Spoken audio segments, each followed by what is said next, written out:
I'm really secretly obsessed about the magic zone, and I speak about it a lot because it's something that massively helped me in my practice. And so if you can imagine three circles together, one circle, let's say it's called you're great at it. This is something you're really great at in one circle. These are all intersecting circles. There's another circle, which is what you love. And there's another circle about what the world needs. In the middle of where these three meet is your magic zone. And so what we're looking at is right now, we're looking at you really finding your magic zone.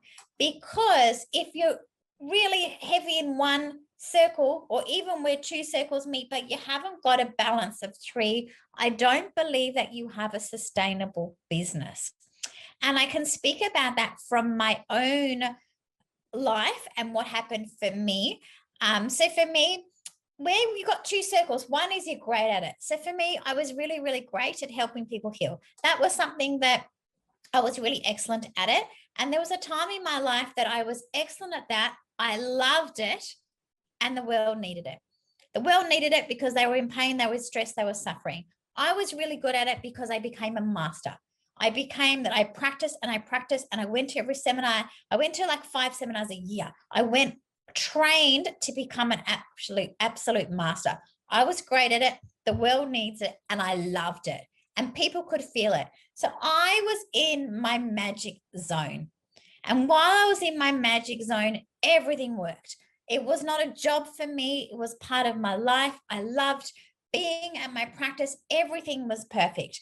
I started to travel, and I was continually doing this as well because I was in my magic zone. What happened was things started to change for me. I was doing it for, let's say, I don't know, 15, 20 years, and it got to a stage that I didn't love it anymore. It got to a stage that I was really good at it, and the world needs it. And I kept going. When you do something that you really love and the world needs it, to me, that's called a job. That's not called being in the magic zone. I lost my third circle. I stopped loving it. And so there's many reasons why I stopped loving it, and that's not so important now. But the thing is, I had changed. I had changed what I loved, and I didn't realize it. So it meant I was doing the same thing, but the outcomes were different. I wasn't high on energy, and I wasn't excited anymore. I was a little bit grumpy, and I was getting a little bit disappointed in people and their choices about healing and their commitment and the time. So I was starting to go, this is not the magic that I had before. And when I really understood the magic zone, I realized, I don't love this anymore. So then the idea is to adapt and to change, to go, there was a season that I loved it, which was perfect. But what was missing is I needed to find again what I loved. And that's for me when I transitioned to teaching, because I'm still excellent at the work. The world still needs it, but I don't want to be practicing anymore. I want to be teaching practitioners. That's what I love. And so all I've done is sort of shifted, change. I've kept in what I'm good at, what the world needs, but I've now found a new love for teaching and training practitioners. And so now I'm like, I'm in my magic zone again. Things work when you're in your magic zone. I love what I do. I love everything. So we've got those two circles. When these two circles meet, you're great at something, the world needs it. That's called a job. When the other two circles meet is when you're great at it and you love it. When you're great at something and you love it, but the world doesn't need it, I call that a hobby. You love it. That's awesome. You're really great at it. That's great. And unless the world needs it, it's more of a hobby. It may not be a business, a practice, a career. It might just be a hobby. And there's room to have hobbies in our life.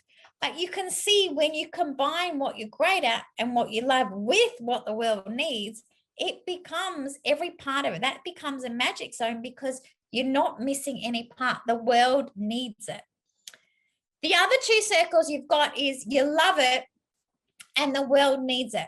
So this is something you love and the world needs it, but you're not necessarily great at. This is where a lot of healers that I work with and I coach are at.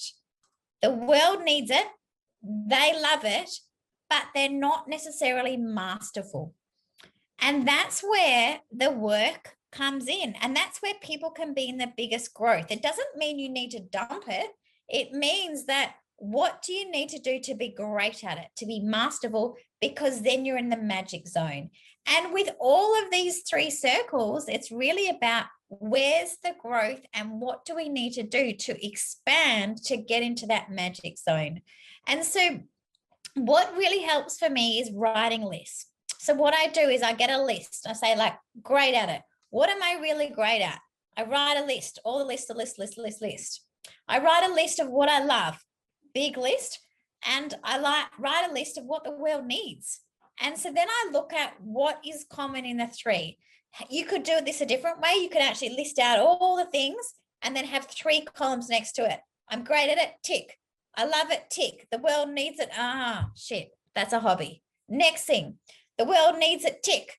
I love it, tick. Oh, I'm not so excellent at it. Well, what am I excellent with? This one, great. I'm great at it. I love it. And the world needs it, tick, tick, tick. That's my magic zone. I'm going to really recommend that you spend time on really working out what your magic zone is, because it's massively powerful in your success. Most of the things that I teach you as practitioners are a lot of mindset stuff and a lot of heart stuff. It's really sorting out, the heart of the business, your point of difference, your mindset, because once you're clear with that, once your philosophy is clear and all of this is clear, there's not much else to be done because you're so in alignment.